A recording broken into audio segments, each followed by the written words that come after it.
2012 में विजय माल्या ने 9,000 crore Indian rupees का स्कैम किया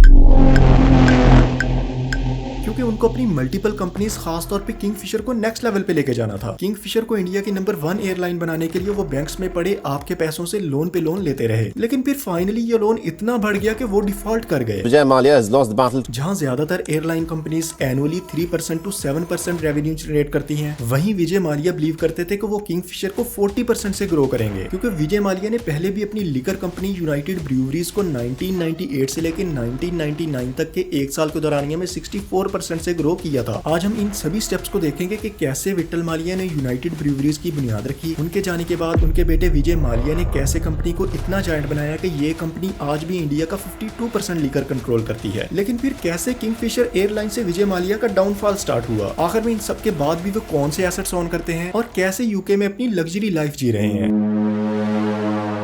1947 में जब अंग्रेज इंडिया छोड़कर गए तो Vitthal Mallya United Breweries liquor company के सीईओ बने, क्योंकि यूबी कंपनी में सबसे ज्यादा शेयर्स उन्हीं के थे। 1915 में जब ये कंपनी बनी थी तो विट्ठल माल्या धीरे धीरे हर साल इसके शेयर्स खरीदते रहे थे। विट्ठल माल्या की लीडरशिप में यूबी ग्रुप ने बाकी इंडियन कंपनीज के मुकाबले में खूब तेजी से तरक्की की, जबकि विट्ठल माल्या एक ही साल में सीईओ से चेयरमैन बन गए। 1951 में यूबी ग्रुप ने एक्सपेंड होकर मैकडोवेल्स के साथ साथ कई दूसरी इंडियन कंपनीज को एक्वायर कर लिया, क्योंकि विट्ठल माल्या अपने यूबी ग्रुप की प्रेजेंस को मुकम्मल तौर पे स्ट्रॉन्ग करना चाहते थे। मैकडोवेल्स जो कि रम और विस्की के लिए मशहूर था, इसे एक्वायर करने से यूबी ग्रुप बड़ी तेजी से तरक्की कर रहा था, उनका कंपटीशन खत्म हो चुका था। अब कहानी में विट्ठल माल्या के बेटे विजय माल्या की अपने फैमिली बिजनेस में एंट्री होना शुरू होती है। 1970 में विजय माल्या को बिजनेस मैनेजमेंट और इंटरनेशनल ट्रेड लॉ स्टडी करने के लिए यूएस भेज दिया गया। वापिस आकर विजय माल्या ने यूएस से जो भी सीखा सब अपनी कंपनी यूबी ग्रुप में इम्प्लीमेंट कर दिया। इससे इनका बिजनेस अमेरिकन सिस्टम की तरह टॉप लीडरशिप से लेकर नीचे तक बहुत स्मूथली रन करने लग गया। अब कहानी में इवेंट आता है किंगफिशर की लॉन्च का, जिसने विजय माल्या को बिलियनियर का स्टेटस दिया। 1978 में विजय माल्या ने किंगफिशर बियर को लॉन्च किया। यूबी ग्रुप के और भी कई बिजनेसेस थे, लेकिन इन्हें सबसे ज्यादा फायदा लिकर इंडस्ट्री से हो रहा था, तो उन्होंने किंगफिशर का डिस्ट्रीब्यूशन सिस्टम बहुत अच्छा कर लिया। ऑफ सीजन में बियर नॉर्थ से साउथ सप्लाई करके मार्केट की डिमांड पूरी की जा रही थी, प्लास्टिक की बोतल्स को कैन से रिप्लेस करके, लेकिन मेनली 8% स्ट्रॉन्ग अल्कोहल वाली बियर इंट्रोड्यूस करके किंगफिशर 1986 तक इंडिया का नंबर 1 ब्रांड बन जाता है। इंडिया में अल्कोहल की एडवर्टीजमेंट पर तो बैन है, लेकिन विजय माल्या ने किंगफिशर बियर की एड के लिए सरोगेट एडवर्टीजमेंट की। उन्होंने हर जगह भारी तादाद में किंगफिशर वाटर और किंगफिशर सोडा की एड चला दी, यहाँ तक कि किंगफिशर के नाम से बड़े बड़े इवेंट्स करवाना शुरू कर दिए ताकि किंगफिशर का नाम वाज़े तौर पर दिखे। और पॉप आउट करने के लिए किंगफिशर कैलेंडर पर कई फेमस सेलिब्रिटीज को लॉन्च किया। किंगफिशर का नाम आगे करना था, इसलिए डर्बी और फार्मूला 1 की टीम्स भी खरीद ली। किंगफिशर को ग्लोबल कर दिया, यहाँ तक कि बिजनेस को इतना रॉकेट किया कि विट्ठल माल्या के जाने के बाद जब बिजनेस विजय माल्या के पास आया था तो इसकी वैल्यूएशन 40 करोड़ थी, लेकिन कुछ ही सालों के अंदर विजय माल्या ने इसकी वैल्यूएशन 6,000 करोड़ तक पहुंचा दी थी। 2002 में अपनी होम स्टेट कर्नाटका से विजय माल्या एमपी सिलेक्ट हुए, जिससे बिजनेस करने के लिए उनके पॉलिटिकल कनेक्शंस बहुत स्ट्रॉन्ग हो गए थे। विजय माल्या तरक्की की इंतहाई पीक पर थे। इंडिया में उन्हें bad boy billionaire, the richest man और the king of good times कहा जाता था, लेकिन उन्हें अल्कोहल का टैग अपने नाम से हटाना था, क्योंकि वो चाहते थे कि लोग उन्हें बियर बिजनेस के अलावा किसी अच्छे बिजनेस से जाने। इसके लिए उन्होंने अपने बेटे की 18th बर्थडे पर किंगफिशर एयरलाइंस लॉन्च करने की अनाउंसमेंट कर दी। न्यूज, टीवी, मैगजीन्स और हर जगह किंगफिशर एयरलाइंस की खूब जम के प्रमोशन की गई। पहले ही साल में किंगफिशर एयरलाइंस इंडिया की टॉप एयरलाइन बन चुकी थी, जबकि एयरलाइन ने कई अवार्ड्स भी अपने नाम किए, क्योंकि किंगफिशर कम प्राइस में बहुत ही लग्जरी एक्सपीरियंस देती थी, जो कि कोई और एयरलाइंस नहीं दे सकती थी। इतने में विजय माल्या ने एक और एयरलाइन एयर डेक्कन खरीद ली। एयर डेक्कन एक्वायर करने से किंगफिशर एयरलाइंस ग्लोबली एक्सपेंड हो गई, क्योंकि एयर डेक्कन के पास ग्लोबली ट्रेवल करने के लिए लाइसेंस था, जो कि किंगफिशर एयरलाइंस के पास नहीं था। एयर डेक्कन को एक्वायर करने के बाद किंगफिशर को प्रॉफिट उस हिसाब से नहीं हुआ, इनफैक्ट लॉस हुआ। किंगफिशर एयरलाइंस अपनी डोमेस्टिक और ग्लोबल फ्लाइट्स में कम पैसों पर लग्जरीज बहुत ज्यादा दे रही थी, जिससे किंगफिशर एयरलाइंस की ऑपरेशनल कॉस्ट बाकी सब एयरलाइन से ज्यादा थी। कॉम्पिटिटर एयरलाइंस ने टिकट प्राइस बहुत ही सस्ती कर दी। विजय माल्या इस बात को समझ न सके कि अवाम को सस्ता ट्रेवल करना है, ख्वाह लग्जरीज ना भी हो। अब विजय माल्या की कहानी में एक ट्विस्ट आता है। जैसा कि उन्होंने सोचा था किंगफिशर को एक्सपेंड करके पैसा बनाने का, वो वर्क नहीं किया, बल्कि बिल्कुल उसका उलट हुआ। विजय माल्या ने हालात के चलते 17 बैंक से लोन उठा लिया। उन्होंने इस लोन से कई एयरबस A380 और खरीद लिए। उस वक्त 2002 में IPL टीम्स का ऑक्शन चल रहा था, तो विजय माल्या ने 446 करोड़ में IPL की बेंगलुरु टीम खरीद ली। फिर आया 2008 का रिसेशन, जिसने पूरी वर्ल्ड इकोनॉमी को हिला कर रख दिया। ऑयल प्राइसेस 55% तक बढ़ के $145 पर बैरल तक पहुंच गई थी, जबकि सभी एयरलाइंस का सर्वाइव करना मुश्किल हो गया था। लेकिन विजय माल्या ने इस कंडीशन में भी और एयरबस A380 मंगवा लिए। विजय माल्या अपने पॉलिटिकल कनेक्शंस का यूज करके लोन पे लोन लेते रहे, नए प्लेन्स एयरलाइंस खरीदते रहे। 2012 में उन्होंने फिर लोन के पैसों पे बोइंग 777 खरीदे। किंगफिशर एयरलाइंस पे टोटल लोन 9,000 करोड़ तक पहुंच गया था। 2005 में जब ये एयरलाइन लॉन्च हुई थी 2012 तक एक बार भी प्रॉफिट में नहीं गई। 2008 में 934 करोड़ का नुकसान हुआ तो 2010-11 में 4,000 प्लस करोड़ का नुकसान हुआ। लोन की इंस्टॉलमेंट ना चुकाने की वजह से मजीद लोन मिलना बंद हो गया। फ्लाइट ऑपरेशंस के लिए पैसे खत्म हो गए थे। किंगफिशर से फ्यूल कॉस्ट भी पूरी नहीं हो रही थी। एयरपोर्ट्स पे लैंडिंग चार्जेस नहीं दिए जा रहे थे, यहाँ तक कि एम्प्लॉइज को सैलरीज देना भी पोस्टपोन कर दी। I bet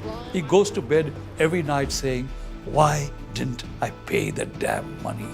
I'm not going to comment. 2012 में सीबीआई ने किंगफिशर एयरलाइंस सीज कर दी, इसका फ्लाइंग लाइसेंस कैंसिल कर दिया। एक तरफ तो किंगफिशर एयरलाइंस पे केस चल रहे थे, लेकिन विजय माल्या ने अपना लाइफस्टाइल बिल्कुल नहीं बदला। उन्होंने अपनी 60th बर्थडे पार्टी पे $1.5 मिलियन में इटालियन सिंगर को बुलाया। इस पार्टी पे उन्होंने इतना पैसा बहाया कि इस पैसे के सिर्फ 20% से वो एम्प्लॉइज को सैलरीज दे सकते थे। किंगफिशर एयरलाइंस तो डूबी थी, लेकिन विजय माल्या नहीं। विजय माल्या जेट एयरवेज की कमर्शियल फ्लाइट लेकर लंदन फरार हो जाते हैं, क्योंकि सीबीआई ने उनके खिलाफ इंक्वायरी शुरू कर दी थी। उनको विलफुल डिफॉल्टर कहा जाने लगा था कि ये सब उन्होंने जानबूझ के किया है ताकि वो फॉरेन में इन्वेस्ट कर सके। दरअसल 2008 में उन्होंने फ्रांस में जार्डिन ले ग्रैंड खरीदा था, साथ ही वो फॉरेन में और भी इन्वेस्टमेंट कर रहे थे। इंडियन बैंक्स ने विजय माल्या पे लंदन में केस किए, लेकिन विजय माल्या के वकील उन्हें अरेस्ट होने से हमेशा बचा लेते हैं। अभी विजय माल्या लंदन में अपनी लग्जरी लाइफ जी रहे हैं। इंडियन बैंक्स ने विजय माल्या से इंटरेस्ट रेट के साथ 14,000 करोड़ तक रिकवर कर लिया है। उनका कहना है कि उन्होंने कई बार बैंक्स को सेटलमेंट की ऑफर दी है, लेकिन कुछ बन नहीं सका। विजय माल्या के यूनाइटेड ब्रूवरीज और यूनाइटेड स्पिरिट्स में काफी ज्यादा शेयर्स हैं, जबकि सीबीआई ने उनके काफी ज्यादा असेट्स फ्रीज कर रखे हैं। तो आज हमने देखा कि कैसे विजय माल्या ने अपने फादर के बिजनेस को ग्रो किया। अपने बिजनेस प्लान से 40 करोड़ की वैल्यूएशन रखने वाली कंपनी को कुछ ही सालों में 6,000 करोड़ तक पहुंचा दिया। लेकिन फिर डर्टी बिजनेस का टैग हटाने के लिए किंगफिशर एयरलाइंस शुरू की, जिसको प्रॉपर फाइनेंशियल सपोर्ट ना होने की वजह से एयरलाइंस कोलैप्स कर गई, लेकिन विजय माल्या नहीं। Anyway, thank you very much.